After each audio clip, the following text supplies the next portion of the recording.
4 जून को बेंगलुरु के चिन्नास्वामी स्टेडियम में जो भगदड़ मची थी, जिसमें 11 लोगों की जान चली गई और अभी 50 से ज़्यादा लोग घायल बताए जा रहे हैं। जब कल ये घटना हुई भगदड़ की, उसके बाद सरकार की तरफ से ये ऐलान किया गया कि मृतकों को 10-10 लाख रुपए का मुआवजा दिया जाएगा। और आज आरसीबी प्रबंधन की ओर से भी एक ट्वीट आया है, जिसमें ये कहा गया है कि उनकी ओर से भी जो मृतक के परिवारजन हैं उनको 10-10 लाख रुपए का मुआवजा दिया जाएगा। क्या है वो पूरा ट्वीट, क्या क्या बातें हैं? जी, उसमें 2-3 चीज़ें हैं। मैं एग्जैक्टली पहले ट्वीट पढ़ लेता हूँ। उन्होंने ट्वीट में कहा है कि बेंगलुरु में कल हुई दुर्भाग्यपूर्ण घटना को लेकर के हम आरसीबी परिवार बहुत पीड़ा और दर्द में है। सम्मान और एकजुटता के रूप में आरसीबी ने मृतकों के 11 परिवार हैं, उनमें से प्रत्येक को 10 लाख रुपए वित्तीय सहायता देने की घोषणा की है।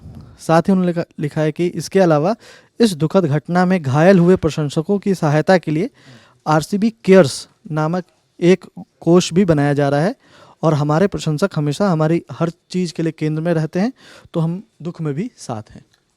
तो दो चीज़ें इनके ट्वीट से पता चल रही हैं। पहला, उन्होंने कहा कि जितने भी 11 लोग जिनकी मौत हुई है कल भगदड़ में, जिसमें अधिकतम उम्र 35 बरस है और उससे कम उम्र के उसमें कुछ टीनेजर भी हैं, उनको 10-10 लाख रुपए का मुआवजा दिया जाएगा। साथ ही एक आरसीबी केयर्स फंड बनाया जाएगा। ठीक है, इससे पहले भी आरसीबी की ओर से एक ट्वीट किया गया था, जिसको विराट कोहली ने कल रात शेयर किया। उसमें क्या बातें आई थी? हाँ, कल जो वो ट्वीट आया था वो उसमें ये कहा गया था कि आरसीबी मृतकों के प्रति शोक व्यक्त करती है और पीड़ित परिवारों के प्रति अपनी संवेदना व्यक्त करती है। स्थिति की जानकारी मिलने के तुरंत बाद हमने कार्यक्रम में बदलाव किया। हमने स्थानीय प्रशासन के दिशा निर्देश की सलाह का पालन किया और हम अपने सभी समर्थकों से आग्रह करते हैं कि कृपया सुरक्षित रहें।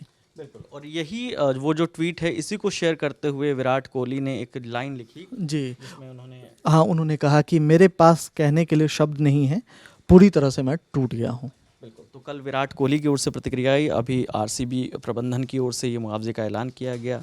राज्य सरकार, जो कर्नाटक की राज्य सरकार है, उनकी ओर से भी मुआवजे का ऐलान किया गया और इन सब के बीच हाईकोर्ट में भी सुनवाई हुई और उस सुनवाई में क्या बातें हुई वो भी आपको हम अगले वीडियोस के जरिए बताते रहेंगे। इस बातचीत में हमारे साथ सुकांत थे। मेरा नाम विकास वर्मा है। देखते रहिए दी ललन टॉप। शुक्रिया।